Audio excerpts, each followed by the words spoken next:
राज्यात 20 ते 28 नोव्हेंबर मजगती इफ्फीचो गजबज जातलो। हजारांनी पर्यटक ह्या निमतान गोंयांत येतले। तांच्या तयारेक राजधानी सुशोभितीकरण कामाक बरोच नेट आसा।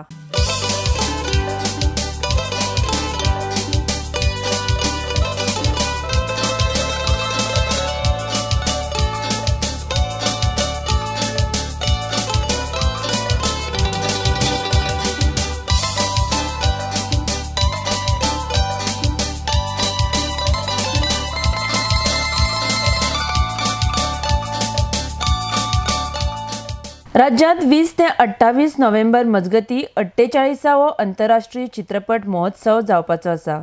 ह्या खातीर राजधानी दबाजान इफ्फीच्या येवकाराक तयारी चल्ल्या।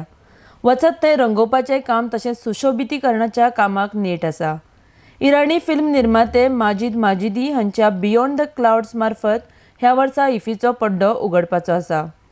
इफ्फी म्हळ्यार गोंयांत जावपी व्हडलो चित्रपट महोत्सव। ह्या निमतान गोंयांत कितलेशेच राष्ट्रीय तशेंच आंतरराष्ट्रीय पर्यटक गोंयांत येतात। म्हणटकर तांच्या येवकाराक गोंय सज्ज करपाक आकर्शीत करपाक राज्यांत जोरान तयारी चालू आसा। आरडीएक्स गोवा खातीर पणजेच्यान निलेश परवार।